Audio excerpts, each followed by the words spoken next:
Bonjour à tous, c'est Ulrich de Frandroid.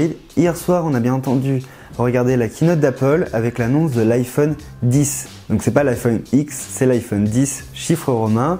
Et ce qu'on vous propose aujourd'hui, c'est de découvrir les 5 grosses nouveautés, les 5 grosses innovations. On va les décrypter ensemble et surtout on va les comparer avec la concurrence. La première grande nouveauté, c'est bien entendu cet écran bord à bord, 5,8 pouces. C'est plutôt impressionnant à voir, comme ce qu'on a déjà pu voir chez d'autres constructeurs. L'écran a surtout une nouveauté bienvenue pour les utilisateurs iPhone, c'est qu'il introduit la technologie OLED. C'est aujourd'hui une des technologies les plus avancées en termes d'écran. C'est également un écran qui est plus écologique dans le sens où il n'utilise pas de terres rares. En effet, la technologie OLED est très différente de l'IPS LCD. Chaque pixel émet sa propre lumière, ce qui signifie que lorsqu'on veut afficher du noir sur l'écran, il suffit d'éteindre le pixel. On a ce qu'on appelle un contraste quasi infini. L'OLED n'est pas une exclue pour Apple. En réalité, on trouve cet écran depuis très longtemps sur les mobiles. On a par exemple le Samsung Galaxy Spica qui est depuis beaucoup d'années avec un écran OLED. Et puis dernièrement, on a LG qui a introduit un écran OLED sur son dernier V30. Enfin, les angles de vision sont meilleurs et la luminosité est meilleure, ce qui est plutôt intéressant pour un écran qu'on utilise souvent en plein soleil.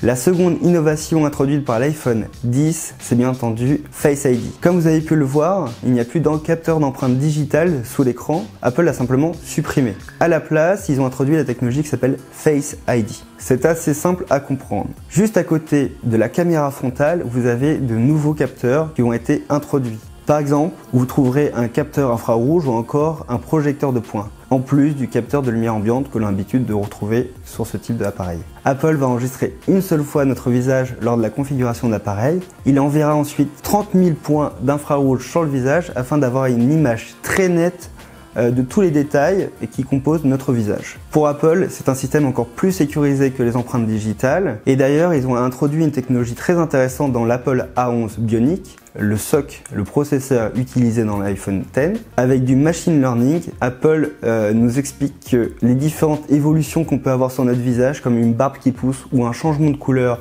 de cheveux, ou encore le fait de vieillir, va être pris en compte par le téléphone qui va pouvoir s'adapter et suivre l'évolution du visage afin de pouvoir toujours être fonctionnel avec Face ID. Face ID est une innovation plutôt intéressante dans le marché de la téléphonie. On avait déjà l'équivalent en termes de capteurs avec le projet Tango sur Google où seulement 2 téléphones ont été commercialisés. Si vous avez également une Xbox, c'est également un système très proche du projet Kinect qui permettait donc de jouer devant son téléviseur sans aucune manette. La techno Face ID sert à déverrouiller son téléphone mais également à payer, mais pas seulement. Apple a annoncé quelque chose de plutôt fun, ça s'appelle les Animoji. Donc c'est une contraction entre animaux et emoji. Le système est capable de reconnaître toutes les expressions du visage et les retransmet directement sur un emoji. Vous pouvez ensuite rajouter votre voix sur l'emoji pour l'envoyer à vos interlocuteurs. Du côté de la photo, Apple a introduit un nouveau mode portrait qui s'appelle le Portrait Lightning. Comme sur le précédent iPhone 7 Plus, ils utilisent le module double caméra, cette fois-ci de 12 mégapixels qui sont stabilisés optiquement sur les 2 caméras,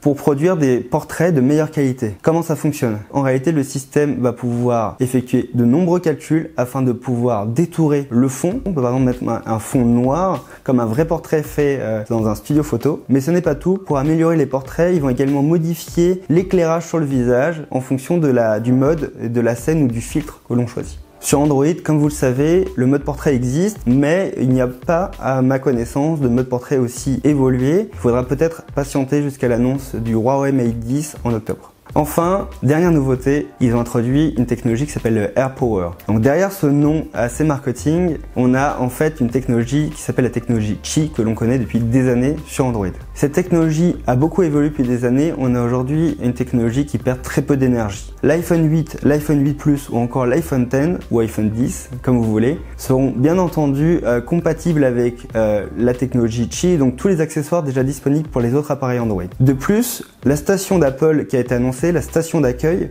est capable de pouvoir charger en même temps un iPhone X, un iPhone 8 ou encore des AirPods ou une Apple Watch. Comme vous avez pu le voir, les technologies et innovations introduites par l'iPhone X sont plutôt impressionnantes. C'est le cas par exemple du portrait Lightning où on ne trouve pas aujourd'hui des technologies aussi avancées qui utilisent le module double caméra. Et enfin, Face ID est une grosse avancée. Même si on avait déjà des démos plutôt impressionnantes chez Google avec le projet Tango, on n'a aucun aujourd'hui smartphone sur le marché populaire qui est capable de proposer de telles fonctions de déverrouillage ou de paiement sécurisé. Il faudra donc observer de près comment les concurrents réagissent. En attendant, pour pouvoir acheter un iPhone X, il va falloir attendre jusqu'à novembre pour pouvoir le recevoir chez vous et surtout, il va falloir dépenser plus de 1100 €.